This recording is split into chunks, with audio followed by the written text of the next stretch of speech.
Hello everyone and welcome to the GSL Code A. I am Artosis alongside Wolf, and even though this is Group A, we are already half done with Code A. We are half done indeed. We had some schedule move arounds because of some tournaments that are going around the same time as Code A.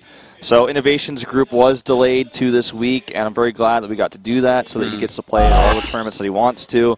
And I'm really excited to see him play today in Code A, see if he can get back into Code S. Yeah, this is it's a pretty cool group that he's playing in. And, of course, we have a second group later on today that Wolf and I will be casting, then 2 groups tomorrow, 2 groups the day after. So much StarCraft lately, I swear. It's crazy. So many tournaments. Pro League, we got IEM, DreamHack, Code A, and WCS North America is coming up as well. So just so many tournaments. There's basically always a StarCraft tournament on at all times. It's actually sometimes even too much to be able to watch it all.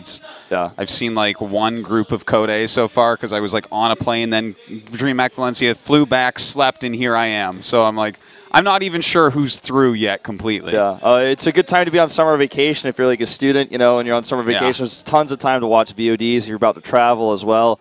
You know, you can queue those up on your tablet, take them on the plane or on your car, wherever you're going, because there's so much StarCraft to catch up on right now. Absolutely. That's right. Well, it should be a pretty fun day here with Group A. I believe we're going to go over who's already made out of groups. I'm actually very excited about that because I don't even know the full list myself yet. Yeah. I'm going to have such a busy week, man, just catching up on all the VODs. It's like, the thing is, there's probably, I'm thinking about it, right, because Code A days are about 8 hours, give or take, of content, right? I missed 3. That's 24 hours. That's and then we have, like, all of IEM I've got to watch, and that's, like, 4 days. And then, oh, man, it's just so much stuff. But anyways, as you can see here, oh, look at this. We actually changed the schedule. Yeah, schedule's a little bit changed here. It looks like we're going to have Wednesday, Thursday, Friday for 3 weeks straight here. And then we'll skip the 28th when we go into the round of 16. So 27th and 29th, there'll be 2 Code S days then. As well. So that's going to be the schedule from the round of 32 into the first 2 days of the round of 16. Also note that on the 22nd, on that Friday, it doesn't look like there's going to be a regular day of Code S. It's just going to be group selection instead. But based on the fact that there's a whole day allotted for that, it looks like there's going to be a stream of that. Not exactly sure on the details of how that will be streamed or if you know, any of us will be sitting there covering it or not. Not sure. We'll let you know on that. Sometimes it has been cast in the past. Normally not, though. Yeah, sometimes just kind of like John the translator and Jay would like sit there and translate it to you guys. We could have something like that. Yeah, it's possible. So I don't know. I guess we'll just update you when we know. There could also be like potentially it's just subbed and put on the YouTube channel later on. One of our translators subbing it. But always fun to see the programmers kind of give each other a little bit of trash talk and whatnot. See why they choose who and. You know, they actually changed the group selection repeatedly recently. Like, it was, you know, the players trash talking and picking each other. Then they made it random, like OSL style. And I'm not exactly sure how it's going to be this season. So we'll give you guys updates on that a bit later. If they have a whole day of group selection, I would imagine that they're actually going to be choosing each other. But anyways, let's take a look so far as to who's gotten in here. And, of course, the ones in black are the ones from top 8 last season. That'll be in Code S. But also joining Maru, for instance. Cure getting in there, which is great because he's actually a very strong Terran player. Ty, finally, yeah, he's in. He's in there. And Flash. Yeah, I feel like Flash took a pretty good, solid first place in his group. TY looked excellent. He's really improved his TVZ getting out of his group. And Cure getting out of his group as well. A bit of an upset there. So really good games to go back and watch if you missed them. The Protoss players are really no big surprise. If you look at Myungshik and Hush, you might be a little bit surprised about that. A little bit surprised about Hush. I really didn't care for his playing that group, but Tails and Symbol were a little bit off there. And at the last second, I want to mention Dark and Shine got through. I know you're really happy about Shine getting through, but very happy. Dark played exceptionally well. He's been playing really well in Pro League. Definitely an up-and-coming Zerg. We've been saying that for a few seasons now, and he really is. Every time we see him, he is looking fantastic. So I think he's just going to get better and better, too. This is a kid that's not going anywhere. He's got a great team to practice with. He's got Sue as his teammate. He's got Sulky. Let's take a look at our Group A here. Did get delayed, of course, because of some of those tournaments we had. Ruin, who just recently left IM, is now on Wei Spider. You know, it's great to see that Taiwanese scene growing so heavily, right? Like Yoi Flashwolves has San and Leenock on it. Wei grabbing the wonderful Ruin, who is one of my favorite Protosses. You know this. We've actually talked a lot about him from last season. And his cool Immortal style. He's got all sorts of cool builds in all matchups, really. He's got a pretty good, consistent record in Pro League, even though IM didn't field him very often. So this guy is definitely someone to look out for. He's always been one of the players in the background, constantly getting better. And when you do see him, he really impresses. Yeah. That's a good way to put it about him. What do you feel about Hyva's chances of getting out of the group today? Not too good about it. The thing is, Hyvaa definitely can pull those upsets, and I think he is a very good Zerg. Of course, he's really aggressive and stuff. The thing is, I look at the group, and I'm like, well, I mean, Hurricane, everyone was like heralding him as the next big toss. He kind of fell off, kind of didn't do it. But, you know, being on Samsung, that should be helping out his practice quite a bit. The thing is, Ruin is great, and Innovation is great, and I know for a fact they're both awesome players, so I gotta choose them both. Well, we'll talk a little bit more about it once we get into game number 1 between these two great players. This is the GSL Code A. And in the top left, our Protoss player. Ruin. Recently changed teams. Yeah. It's actually really great to see. Yeah. Down here in the bottom left in the red. MVP hyvaa. Definitely favor Innovation and Hurricane, but I feel like Hyvaa is really good in a group stage and in a best-of series. He's got a lot of different builds. He's got a lot of variety in his play. I feel like he actually really struggles. He did very poorly in Pro League. I think the best-of-1 format is actually not so good for him. And that's also the reason why in the last season of GSTL, I know it was a long time ago now, but in the last season of GSTL, even though he got fielded a lot last for Seoul, he underperformed because you end up being kind of playing in a best-of-1. If you lose that first game, you're just out. You don't really get to prove yourself. I feel like in the group stage, he definitely has an opportunity here. It's just the quality of players he's up against here is really, really difficult to surpass. There's definitely easier groups than the group we have here today. Yeah. No question about that. But what type of shape is Hyvaa going to show here today? And of course, you know, we've got these brand new maps.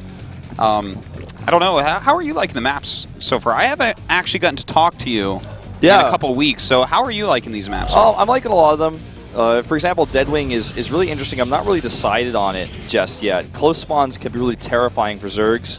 If it's like top left, top right, it's like dumb. It's like makes a bad game. That needs to actually be taken out. Yeah, I'd like to see those spawning locations removed. Just kind of like Shakuras was removed for spawning vertically. I feel like they could remove horizontal spawns here. I feel like if you spawn vertically, like the case we have now, it's pretty balanced. It's pretty fair. There's a lot of creativity to be had on this map. We've seen some players actually wall off their third base instead of their natural and do a forge fast and spam that way. Oh, yeah. That's like... feels a little bit greedy to me because, you know, you can do that and I guess get a really fast third up, but I also feel like even if you just wall your natural, the third base is basically free, right? Like, if you see that they have a gas or they have extra Zerglings, you just wait like an extra warping round or two and then you take it anyways. Yeah, exactly. It's like really simple. So for me personally, I actually quite like this map so far, at least in PvZ. Yeah, me too. Especially because those free wins in top left versus top right. Notice that Ruin actually put his pylon in such a way it looks like he's trying to get some extra gas efficiency. I'm not sure if that's actually really going to work, but I guess we'll have to wait and see. Oh, that's interesting. We used to do that a lot in StarCraft 1. Haven't seen it really in StarCraft 2 yet. The efficiency of everything has been pretty good so far. Yeah, I feel like it's just kind of maybe some old tendencies carrying over, perhaps. Does scout there's still one drone in the gas here, and Zergling Speed's on the way. Hey, it's really important for him to see that Zergling Speed is on the way, and I think after checking that gas, he's basically going to know, like, okay, this Zergling Speed just started, okay? This is... It's obvious that he just took 2 drones off, leaving 1 on. That's a common practice by Zergs. Sure, and he can even click on the extractor just to be sure how much gas has been mined. And, you know, if you do see that speed on the way, you have to be careful. Especially against someone like Hyvaa, man. This is one of the cheesiest players in the world. True. But he can go up to 3 bases and play macro, or 4 bases and play macro as well. Just not as common and maybe not quite as strong as some of his aggressive builds. Definitely true. You know, it's one of those things that I feel like gives him that flexibility, but it's certainly a little bit weaker than his rush play. Twilight Council going to be considered, at least. Okay. It's got Stargate. Wow, that's a weird thing when you see a player do that. It feels like they're not 100% sure what they want to do. Yeah, and that's weird, too, because I just, like, it's funny because I have to, like, I just took my hand and tried to figure out, I'm like, all right, V, and then where's S, and then where's T? I'm like, nope, those are not close to each other. That wasn't a mistake. He was thinking about it. Yeah. I think he probably had in his mind, like, oh, I want to do a Twilight build maybe. And then he was like, not against Hyvaa, no. He decided to go Stargate. Yeah, I think Stargate is like a really good choice. And the thing is, right now with Stargate, I feel like many more players are opening with the Oracle as opposed to the Phoenix. And against someone that gets such quick speed, I really actually like opening up Oracle because you can sit it at your third while you take it and then fly out and do a little bit of harassment because it kills Lings really quick. Yeah, and I want to point out, I don't know if you caught this or Toast, but for like a split second he started Phoenix and then switched to Oracle. So I wonder if Ruin is like really feeling some some indecision here, but regardless, I like his choice of the Oracle for the same reasons you mentioned, especially on this map because that third base is so easy to take. You can take it with a few gateways and just kind of move down there. He is actually adding a few extra gateways though.